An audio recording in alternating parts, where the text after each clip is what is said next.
সকালবেলায় কার মুখ দেখে উঠেছিলাম কে জানে। ভগবান করুন এমন দিন যেন কারোর জীবনে না আসে। এই ভূতপুরি থেকে কোনো রকমে বেরোতে পারলেই বাঁচি। ওই তো একটা অটো আসছে। রাস্তার মাঝখানে দাঁড়িয়ে দুহাত তুলে চেঁচাতে লাগলাম, দাঁড়াও দাঁড়াও দাঁড়াও। অটোটা আমার সামনে এসে দাঁড়াতেই লাফিয়ে উঠে বললাম অটোতে, স্টেশনে চলুন। অটোটা ছেড়ে দিল। অটো সিটে গায়ে এলিয়ে দিলাম। পুরোটা শরীর ভীষণ ক্লান্ত হয়ে গেছে। ক্লান্তিতে দু চোখের পাতা বুঝে এলো যেন। আর সাথে সাথে আমার চোখের সামনে ভেসে উঠল আজ সারাটা দিনে আমার সাথে ঘটে চলা পুরো সিনেমাই বটে। কিরে উঠলি? 9টা বাজে, আর কখন যাবি? এই সজল। বাবার ডাকে ধরফর করে বিছানায় উঠে বসলাম। ঘড়ির দিকে তাকিয়ে দেখলাম সকাল 9টা বেজে গেছে। নাও, জমিদারের এখন ঘুম থেকে উঠবার সময় হলো। কাল রাতে পই পই করে বললাম সকালে তাড়াতাড়ি উঠিস, কাজ আছে। হ্যাঁ বলেছিলে, ভুলেই গিয়েছিলাম। বলো কি কাজ আছে? একবার উজানপুরে যা, গ্রামের ভিটেটা এবার বেচে দেবো ভাবছি। ওই গ্রামে যাওয়া হয় না আজ 15 বছর হয়ে গেল। শুনছি এখন নাকি গ্রামের অবস্থাও ভীষণ খারাপ। একবার গিয়ে দেখে আয় তো জমিটা কী অবস্থায় আছে। তারপর না হয় ভালো কোনো ব্রোকার দেখে জমিটার ব্যাপারে কথা বলা যাবে। উজানপুর? আচ্ছা বাবা, আমি ফ্রেশ হয়ে বেরোচ্ছি। বাবা চলে গেল। আমার মনে পড়ে গেল কাল রাতের কথা। গতকাল রাতে ইপসিতার সঙ্গে ভালো মতন ঝগড়া হয়েছে। ইপসিতা আমার গার্লফ্রেন্ড। ভাবলাম একবার ফোন করে কথা বলিনি। ফোনটা হাতে নিয়ে কল করলাম। ব্যস্ত, তার মানে ব্লক করে দিয়েছে। মেসেজ বক্সটা চেক করতেই কাল রাত 3টের সময় করা ওর শেষ মেসেজটা চোখে পড়ল। ও লিখেছে, আমার এই সম্পর্কটা ভালো লাগছে না। আমাদের মনে হয় এবার এর থেকে বেরোনো উচিত। তোমার নাম্বারটা ব্লক করলাম, আর যোগাযোগ করার চেষ্টাও করো না। আমি ব্রেকআপ করছি, বাই। যা বাবা, এইটুকু কারণে ব্রেকআপ? ঠিক একটু পরেই ফোন করবে। যাই রেডি হয়ে বেরোই, না হলে বাবা আবার বকাবকি শুরু করবে। ফ্রেশ হয়ে এসে চায়ের কথা বলতেই, গ্যাস শেষ হয়ে গেছে, চা হবে না। এইবার একটু কাজ বাজ দেখো, জমিদারের মতন বসে বসে খেলে হবে? রাগে গাটা জ্বলে উঠল। না, বাইরে থেকেই চাটা খেয়ে নিতে হবে। বেরিয়ে পড়লাম। পাড়ার মোড়ে দাঁড়িয়ে আছি তো দাঁড়িয়েই আছি। একটাও টোটো অটো কিচ্ছুর দেখা নেই। একটা লোক যাচ্ছিল, তাকে জিজ্ঞেস করলাম, দাদা আজকে টোটো অটোর কি হলো? একটাও দেখছি না। স্ট্রাইক করেছে, আজ সব বন্ধ, যেখানে যাবে হেঁটে যাও। হায় ভগবান, সকাল সকাল কি শুরু হলো? ব্রেকআপ, বাবার ঝাড়, এবার টোটোও বন্ধ। এই রোদের মধ্যে হেঁটে হেঁটে এত দূর স্টেশনে যেতে হবে? না, দাঁড়িয়ে থেকেও তো লাভ নেই।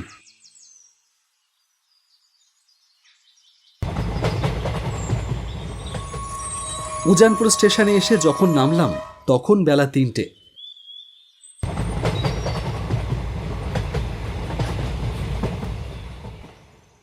চারটে ট্রেন চেঞ্জ, তারপরে উজানপুরে পৌঁছালাম। এই স্টেশনে নাকি ট্রেন খুব একটা থামে না। স্টেশনটার অবস্থাও তথৈবচ। একটাও লোক নেই। এটা স্টেশন না শ্মশান? হেঁটে বেরিয়ে এলাম প্ল্যাটফর্ম থেকে। বেলা দুপুর, রোদ খা খা করছে। চারিদিকের অবস্থা দেখে বুঝতে অসুবিধে হলো না যে এখানেও টোটো অটোর জন্য দাঁড়িয়ে থাকা বিলাসিতা। হাঁটতে হাঁটতে এগোতে থাকলাম আমাদের জমিটার দিকে। হঠাৎ মনে হলো কেউ যেন পেছন থেকে সজোরে ধাক্কা মারল আমাকে। ছিটকে গিয়ে পড়লাম দুহাত দূরে। উঠে দাঁড়িয়ে পেছন ঘুরতেই কাউকেই দেখতে পেলাম না। অদ্ভুত তো।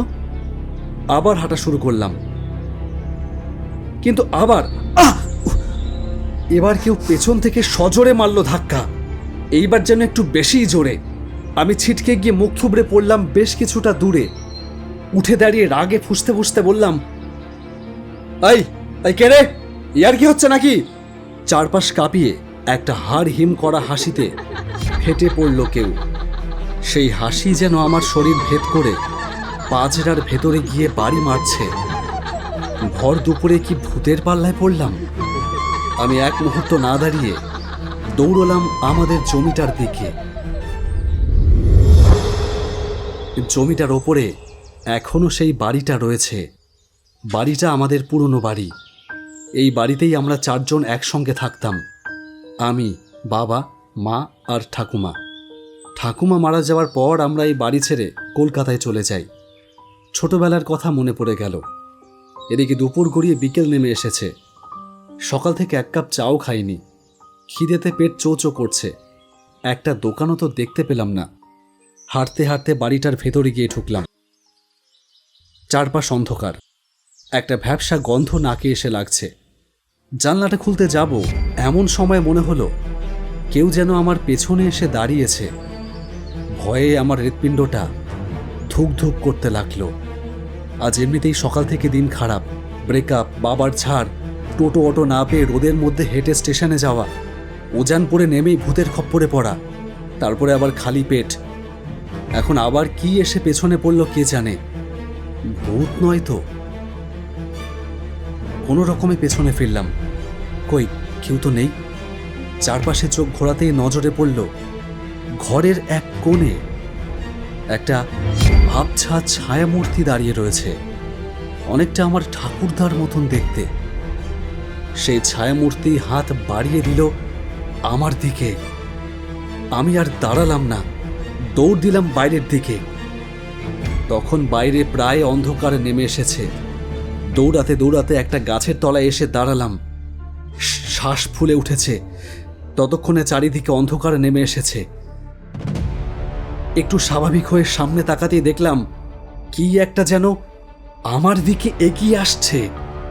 ভালো করে দেখতেই বুঝলাম ওটা কোনো মানুষ নয়, একটা কঙ্কাল এগিয়ে আসছে আমার দিকে। না, এ কোন ভুতুরে গ্রামে এসে পড়লাম। না, আর দাঁড়িয়ে থাকা যায় না। আমাকে দৌড়তে হবে, কোনো রকমের স্টেশনে পৌঁছাতেই হবে। আবার দৌড়ানো শুরু করলাম। সকালবেলায় কার মুখ দেখে উঠেছিলাম কে জানে। ভগবান করুন এমন দিন যেন কারোর জীবনে না আসে। এই ভূতপুরি থেকে কোনো রকমে বেরোতে পারলেই বাঁচি।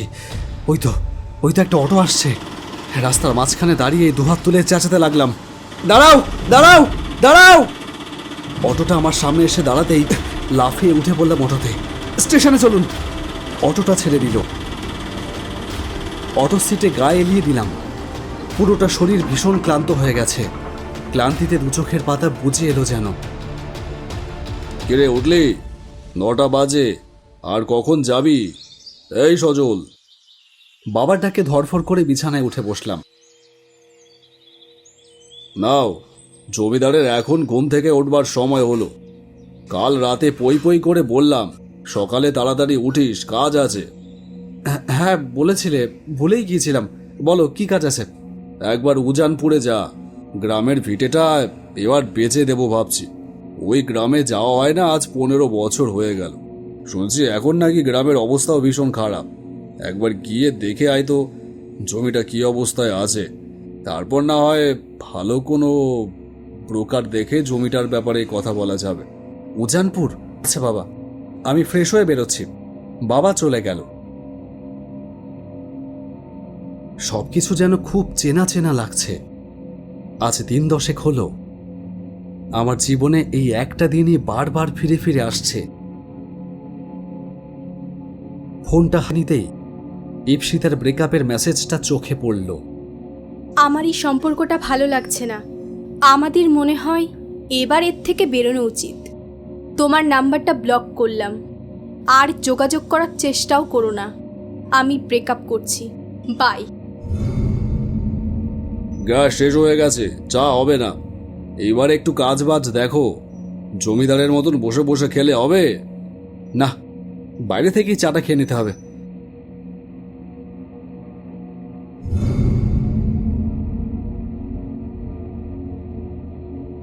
দাদা, আজকে টোটো অটোর কি হলো? একটাও দেখছি না। স্ট্রাইক করেছে, আজ সব বন্ধ। যেখানে যাবে হেঁটে যাও।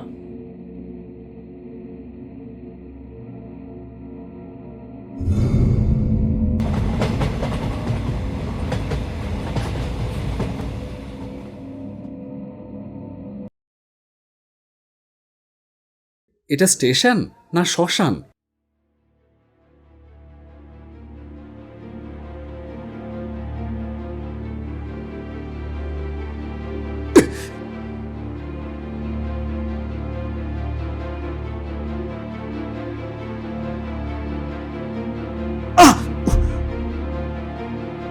এই এই কে রে?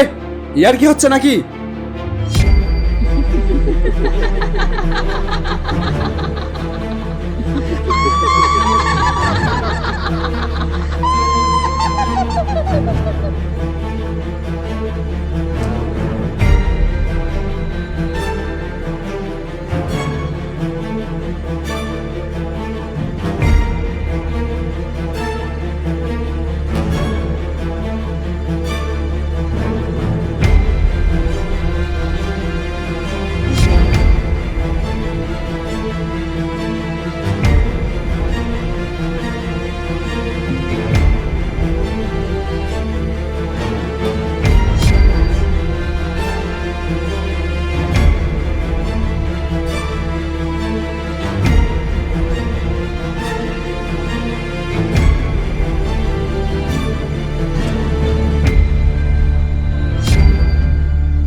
দাঁড়াও দাঁড়াও দাঁড়াও!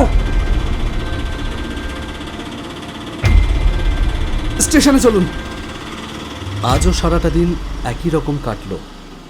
এখন সেই অটোয় বসে আছি, জানি দিনটা এখানেই শেষ হয়ে যাবে। আবার আমার ঘুম ভাঙবে বাবার ডাকে। না, আর ভালো লাগছে না এসব। এভাবে একটু একটু করে মরার চেয়ে একবারে মৃত্যুই ভালো। কিন্তু না, হঠাৎ হঠাৎ শুনতে পেলাম।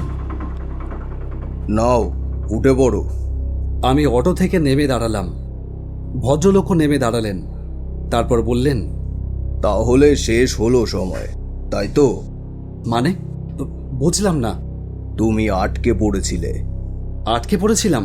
কোথায়? মায়ায়। তুমি মায়ায় আটকে পড়েছিলে। তুমি মারা গিয়েছো আজ থেকে 10 দিন আগে। শুধু মায়া কাটাতে পারো